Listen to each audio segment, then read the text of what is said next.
So I think everyone is clear. So whenever a fluid moves, the u is going to be a function of y. This is what was an observation. It was an experimental observation and not a mathematical derivation.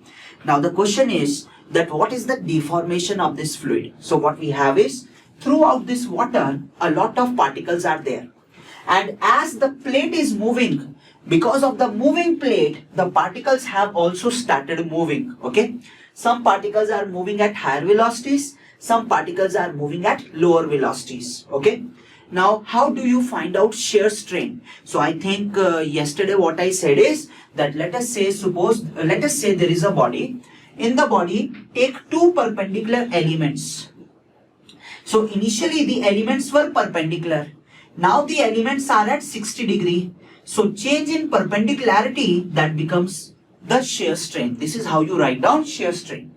Now check. What we have is all the bottom particles which are in direct contact with the solid, these particles are at rest. So these particles are not going to move. So let me draw a linear element. Okay. And initially these particles, they are forming a vertical element, vertical line. Now I think initially the angle between the two lines is 90 degree. Now as the plate is moving ahead, these particles are also moving ahead. But the bottommost particles are at rest. So this line will always remain like this. But what about this line? So check. After 1 second, this particle will reach here. This particle will reach here and the line will become like this. So this will become your shear strain. This is your shear strain. Now after 1 more second, this particle will go ahead and the line will appear like this. After 1 more second, the line will appear like this. So check what is happening to shear strain. The shear strain is continuously increasing with time. The shear strain is continuously increasing with time. This means the deformation of the fluid is continuously increasing. The shape of the fluid is continuously changing with time. Such a situation is known as continuous deformation. It is known as continuous deformation and you denote it by phi is equal to phi, a function of time. Okay. So the very first point is that when you apply shear force on a fluid substance, the deformation in the fluid is continuous deformation. Okay, that is phi is equal to phi of time. And for such situations, we define a term phi dot. What is this phi dot? It is called a rate of shear strain. That is d phi by dt. Let us see what is the physical meaning of d phi by dt. So the question is, what is d phi by dt? So what we have is, this is the topmost layer of the fluid which is in direct contact with the moving plate. This is the bottom layer of the fluid which is in contact with the ground. Okay. And these were the two linear elements which I was talking about. So this linear element is at rest, but this linear element, it is moving. So initially this was the position of the particles. After some time, this was the position of the particles. And let us say the shear strain is phi. Now after some more time, the shear strain will increase because the line is moving like this, right? So the shear strain will increase with the time. So let us say after some time period dt,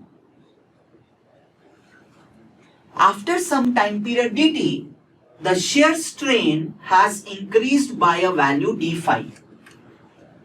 So what you will say?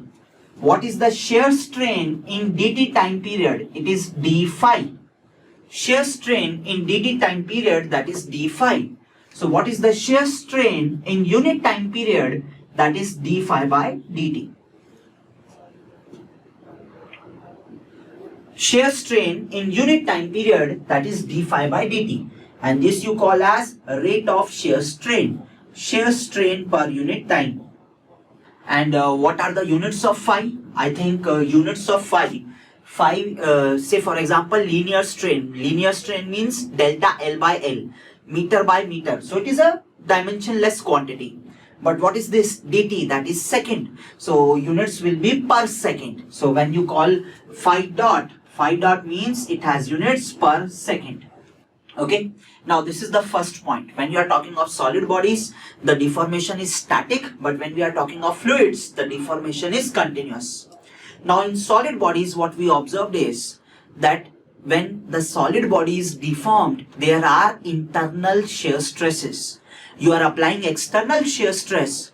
Because of external shear stress, there is some deformation, and due to deformation, there are internal stresses. Similarly, here also, because of external shear stress, there is some deformation, and because of deformation, there will be some internal stresses also. Let me prove it how there is internal stress.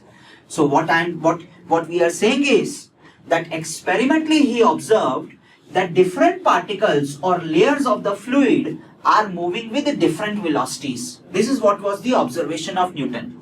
Different particles or layers are moving with different velocities. So the topmost layer is moving with a speed u. Let us say it is 1 meter per second. The next layer is moving with a speed 0.8. Similarly, the next layer is moving with a speed 0.6, 0.4. Random values I am taking just to make us understand. 0.2 and then 0. Right? So different layers are moving at different speeds, and what we were doing is we were applying external shear stress on the top surface of water. Now check. Consider the topmost layer. So if I consider the topmost layer, that is A, on the topmost layer we are applying tau. How you are applying tau? Because the solid plate is moving, but this topmost layer is moving with a constant speed of 1 meter per second. So if it is moving with constant speed, what will be acceleration? Acceleration will be 0, and if acceleration is 0, what will be the net force? The net force should be 0. Therefore, what will happen is that the second layer B will apply shear stress on layer A. But for every action, there is equal and opposite reaction. So on the layer B also, there will be the same shear stress. But check, B is also moving with a constant speed 0.8 meter per second. So if the speed is constant, the net force should be constant. So layer C will also apply some shear stress on B. But for every action, there is equal and opposite reaction, and in this manner, all the layers will be subjected to shear stresses. So is there any shear stress within the fluid? Is there any shear stress within the fluid? Yes, there is, and you can simply prove it by Newton's second law of motion. Check what I said. See, this shear stress, red one, on A, who is applying it? Solid plate is applying on it. Hai? Now this layer is moving with a constant speed. So if the speed is constant, this I am not saying, मैंने नहीं बोला ये. This was told by Newton because of some experiments. Newton told this that he is moving with a constant speed. अरे Newton पे तो भरोसा करना पड़ेगा ना, वही तो माई बाप है हम लोगों का. So Newton, this is moving with a constant speed. So acceleration is 0. But if acceleration is 0, the net force should be 0. But this tau is acting in the forward direction. Therefore, tau should act in the backward direction also. Now, who will apply this tau? B will apply this tau. Okay. So B is applying tau on A in the backward direction. But for every action, there is equal and opposite reaction. So on B also, there is some shear stress in the forward direction. But layer B is also moving with a constant speed. So on layer B also, there should be some negative stress. Who will apply it? C will apply it. Hai? Similarly for C, D, E and all the layers. Now what is happening? In between the fluid, the layers are applying shear stresses on one another. So for the fluid, this is internal stress only. Is that correct?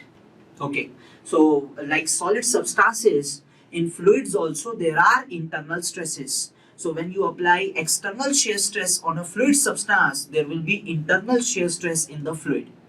But the question is, in solids, this internal stress is elastic in nature. Is this internal stress elastic in nature? Answer is no. Check. What is the meaning of elasticity?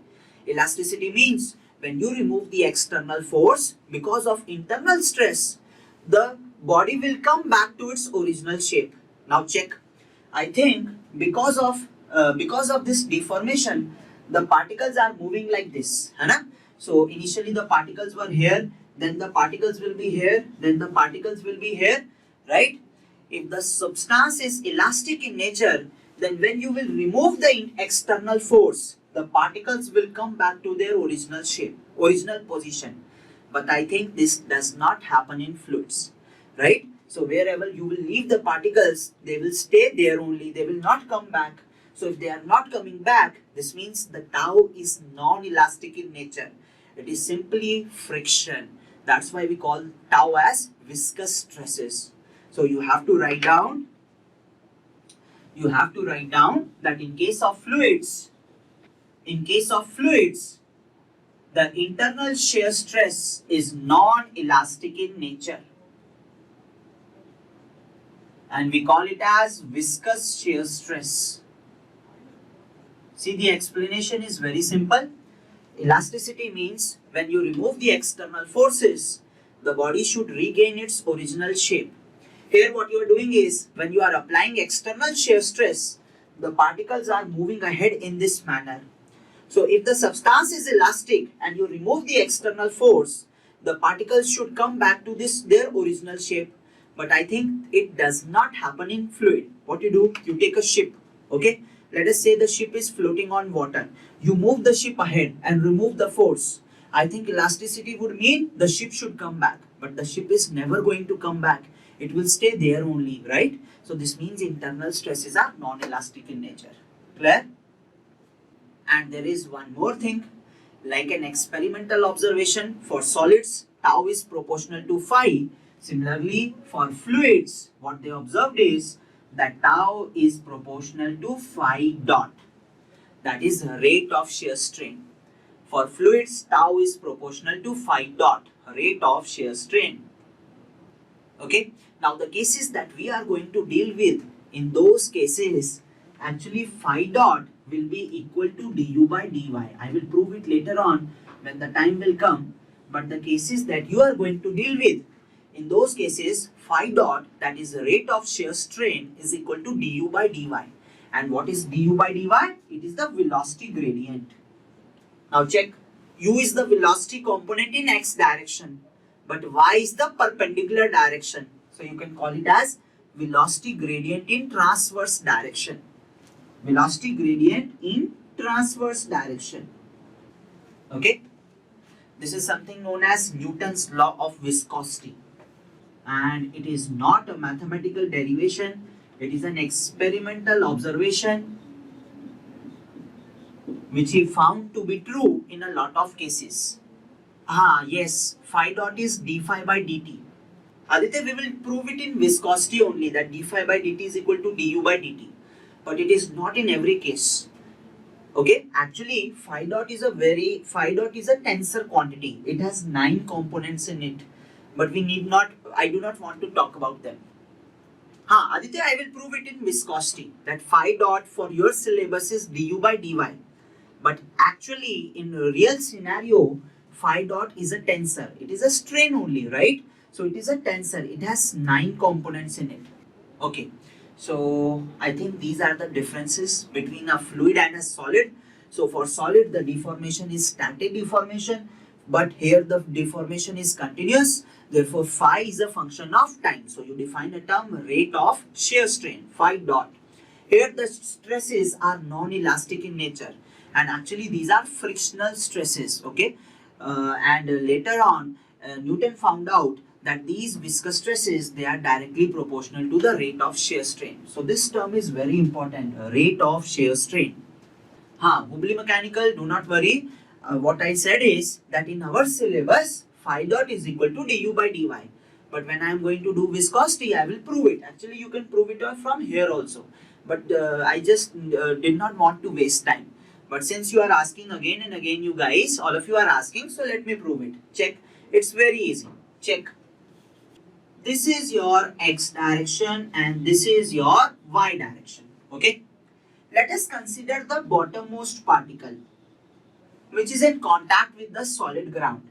Can you guys tell me what is the distance of this particle from the ground? Distance of the bottommost particle from the ground? 0. Very good.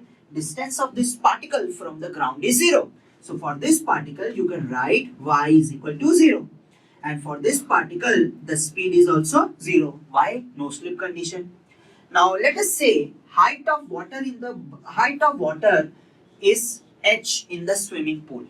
So I think for the topmost particle, the distance will be h only. So for this particle, you can say y is equal to h.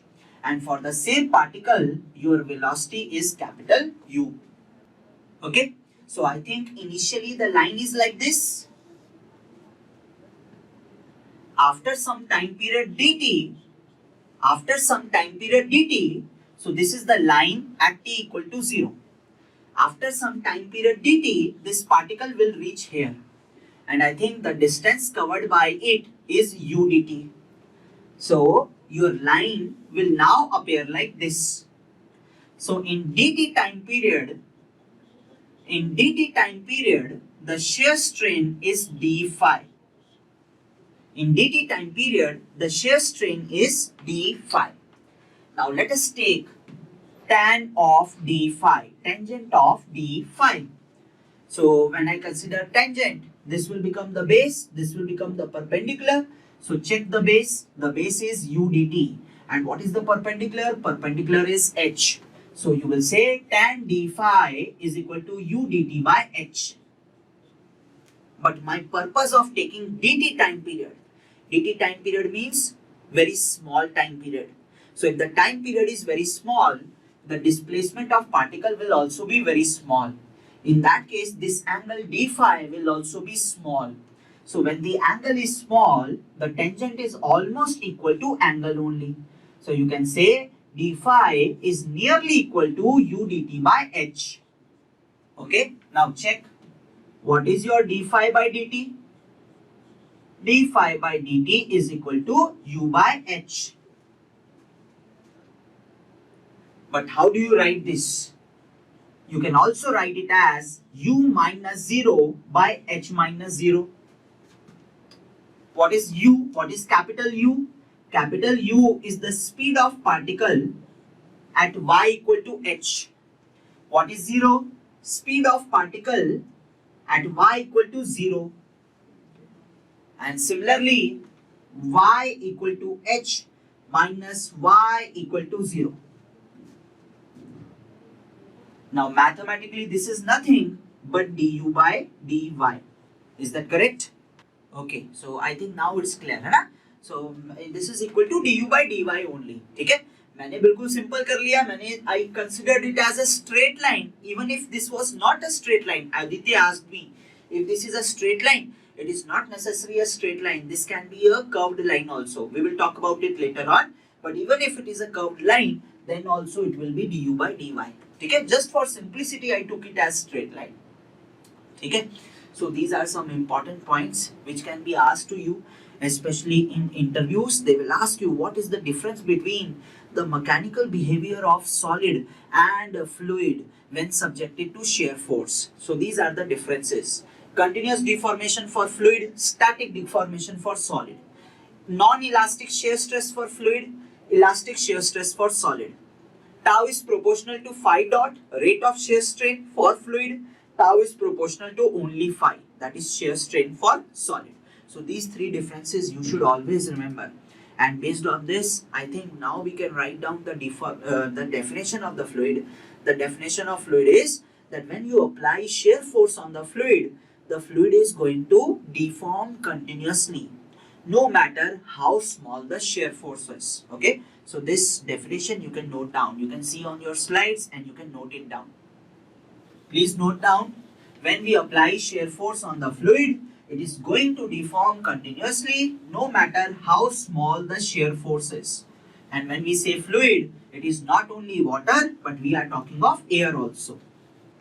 Now there is one more point which I want to talk about for solid versus liquid, okay? And that is the Mohr circle for solid at rest, Mohr circle for fluid at rest. So anyone who doesn't know anything about Mohr circle? Anyone who doesn't know anything about Mohr circle? So first of all, the question is, what is Mohr circle? And for this, we need to see an example. So let us say there is solid body which is resting on the ground. So in your copies, you can mark as rough. So what we have is, we have a solid body which is at rest. Now what you do is, you take a point P inside the solid body. There is a point P. And through this point, let me draw a horizontal plane. Now actually, by drawing a plane, what you are doing is, you are dividing the body into two portions, portion A and portion B. Now check. If the whole body is at rest, this means the portion A will also be at rest. Isn't it? But the portion A will have some weight in the downward direction. And obviously the weight is equal to mass into acceleration due to gravity. But this portion A is at rest. And we know that on any body there are two forces. One is the body force, which is the weight, and the other one is the surface force. Bhaskar, please refresh your connection and log in again. One is the body force and the other one is the surface force. Now check. A is in direct contact with B. So what B will do? It will apply surface force on A. Therefore, on A, there should be a normal stress as well as shear stress. Okay? This is the free body diagram of A. So guys, can you tell me that based on this free body diagram, if A is at rest, what will be the value of tau? If A is at rest, what will be the value of tau? Who is applying tau and sigma? B is applying tau and sigma. Why? Because A is in direct contact with B. Very good. Very good. Tau should be 0. Free body diagram tells us that tau should be 0. So what happens is that in this horizontal plane, the value of shear stress is 0 and only normal stress is acting. So B will apply normal stress on A, and for every action there is equal and opposite reaction. Therefore, A will apply normal stress on B. And definitely, as we can see, this normal stress is compressive in nature and its value can be written as sigma minus weight of A divided by this interface area. Hana? So on horizontal plane, what we have is, we have normal stress. But now what you do is, through the same point, you consider a vertical plane. Okay? Please note, from the same point, consider a vertical plane. Initially, we are considering horizontal plane. Now we are going to consider vertical plane. So what we have is, through the same body, there is a point A. And through this point, a vertical plane is passing. I think this was point P. Now what vertical plane is doing, it is dividing the body into two portions. One is C and D. Now check. I think if I draw the free body diagram of C, C will have some weight. But C is in direct contact with the ground. So ground, it will apply some normal reaction which will balance the weight. But I think C is also in contact with the D. So what D will do? D will apply not only normal stress but shear stress also. Right? Now from the free body diagram, can you tell me what will be the value of this sigma and tau? C has some weight in the downward direction and the ground is balancing that weight. C is in contact with the D, therefore D should apply some force on C. But this force is an internal force, right? And internal force only comes into picture when there is deformation. Hana? Very good. See, W is balanced by normal reaction. Hana? So these two are balancing each other. But C is at rest. So net force should be 0. This can happen only when sigma is 0 and tau is 0. Is that right? Now check. What I wanted to say is that in a material, if you take a point, and you draw different planes through the same point, so on one plane you are getting a non-zero sigma and a 0 tau, and on the other plane you are getting a 0 sigma as well as 0 tau. And similarly, if you will draw an inclined plane, okay, let us say the inclined plane makes an angle theta with the horizontal.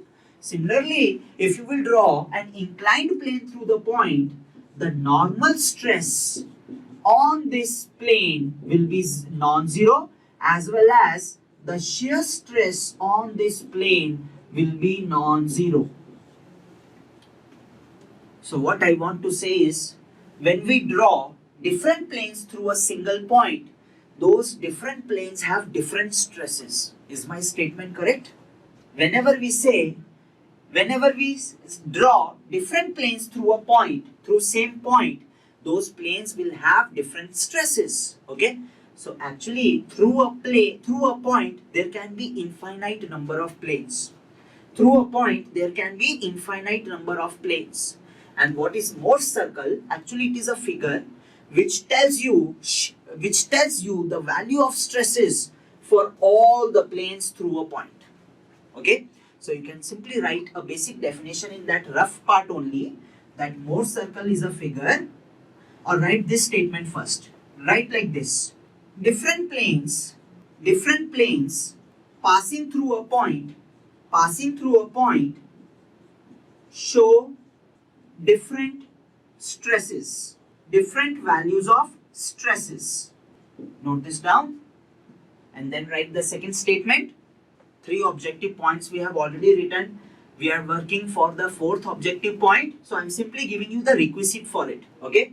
And you can write Mohr circle is a figure. Which tells state of stress at a point. That is, it gives information regarding stresses. Stresses means sigma and tau for all the planes passing through a point.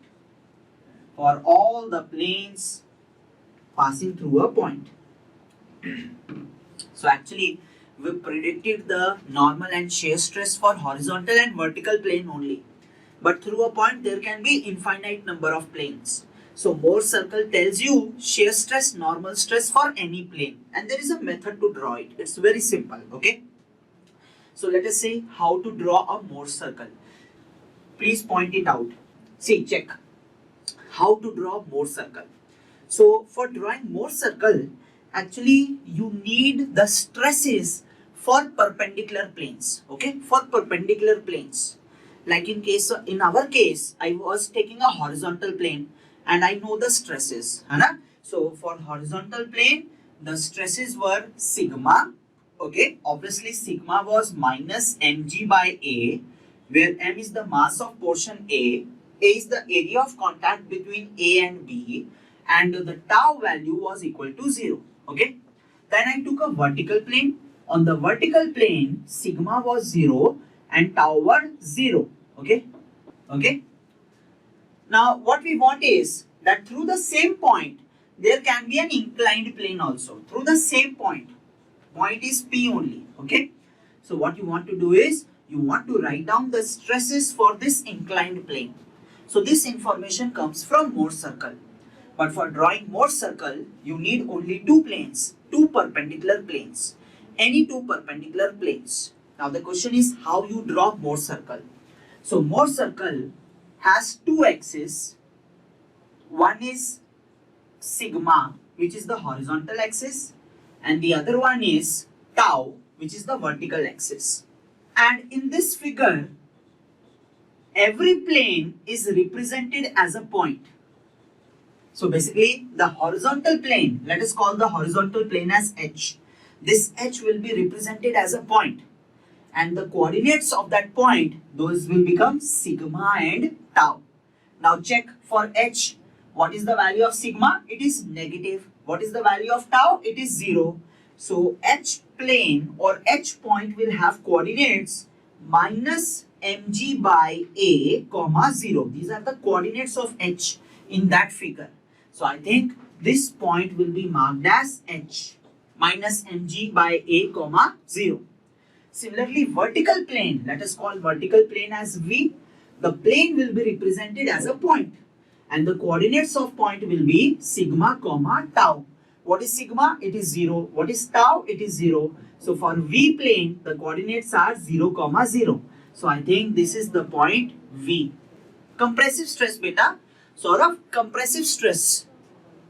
है ना? A will compress B. A will push B. So when they are pushing each other, stress will be compressive. Positive we take for tension and negative we take for compression. Okay? Now always remember, once you have marked the points for two perpendicular planes, this is horizontal plane, point for horizontal plane, this is point for vertical plane. Now these 2 points, they will become the diameter of Mohr circle. So if this is the diameter of Mohr circle, this will become the center and this will become the Mohr circle.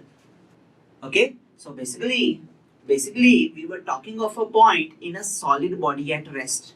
You were talking of a point in a solid body at rest. So for a solid body at rest, the Mohr circle is on the negative side with the center on negative compressive axis, on negative axis, negative normal axis. Okay, once again, see, it's very easy. When we want to draw the Mohr circle now, you need two horizontal planes. So two perpendicular planes. So horizontal plane, vertical plane, these are perpendicular planes.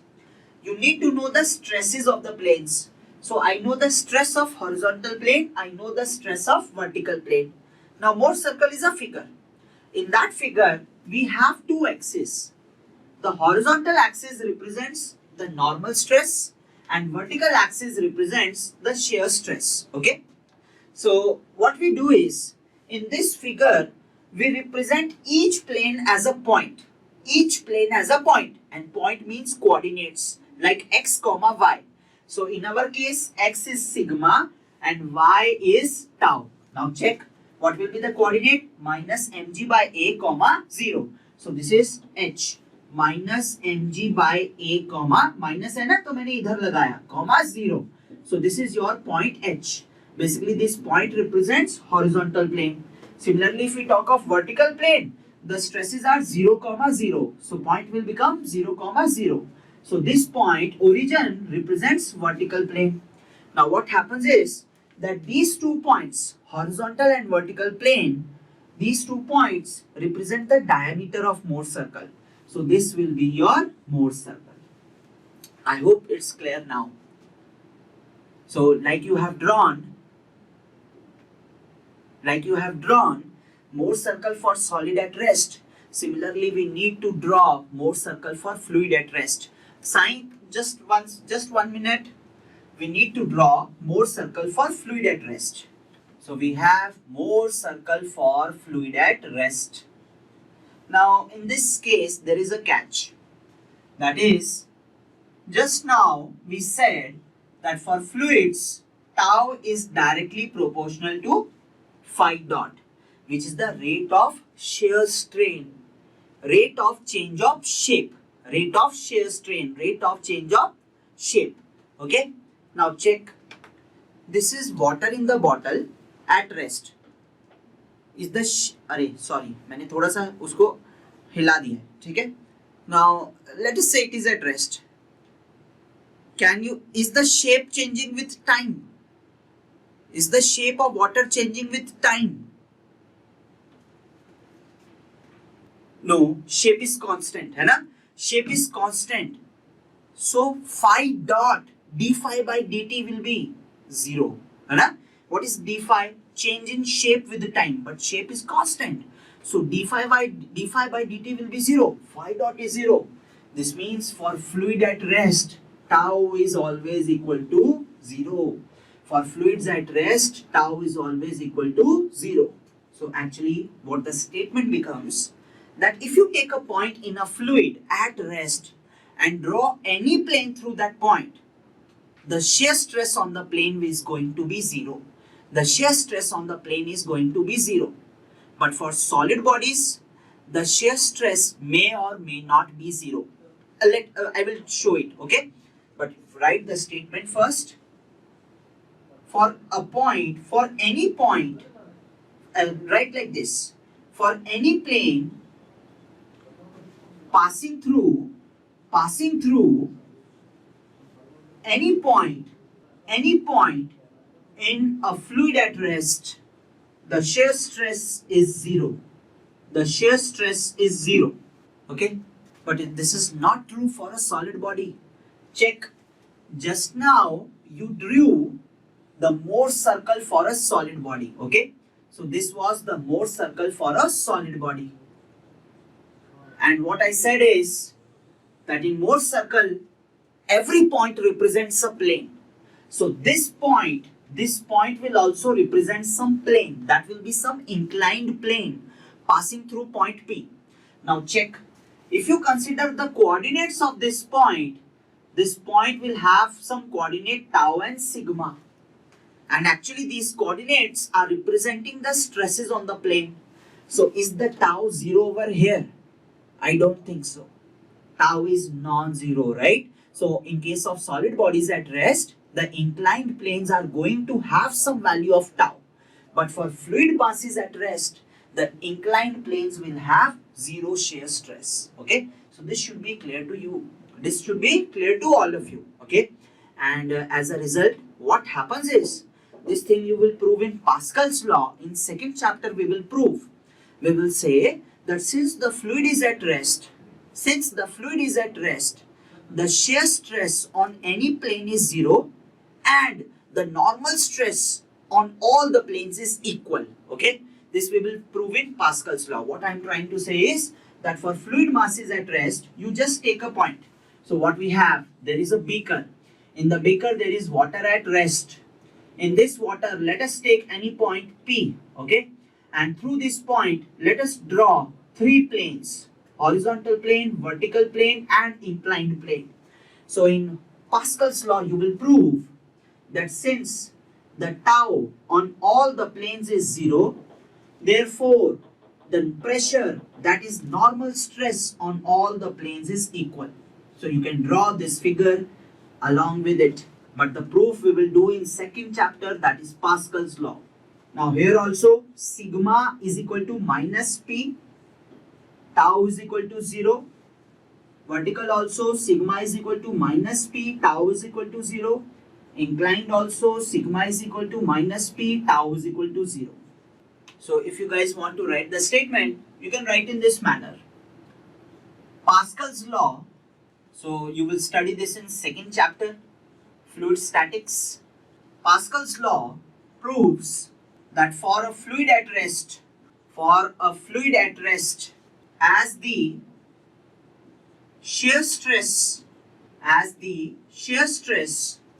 on any plane passing through a point is 0,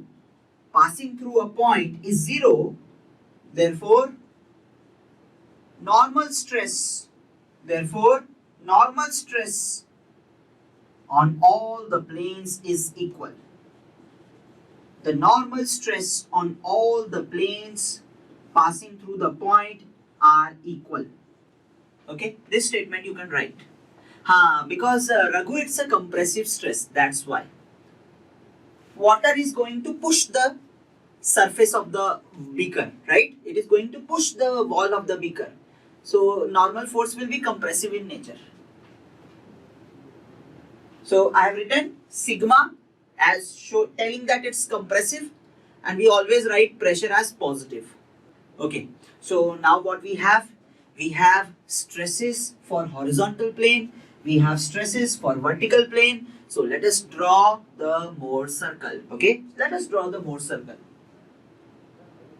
Yes, pressure will be there, na Aditya? Normal force will be there, but shear stress will be zero. Between two water layers, definitely normal stress will be there, but shear stress will be zero.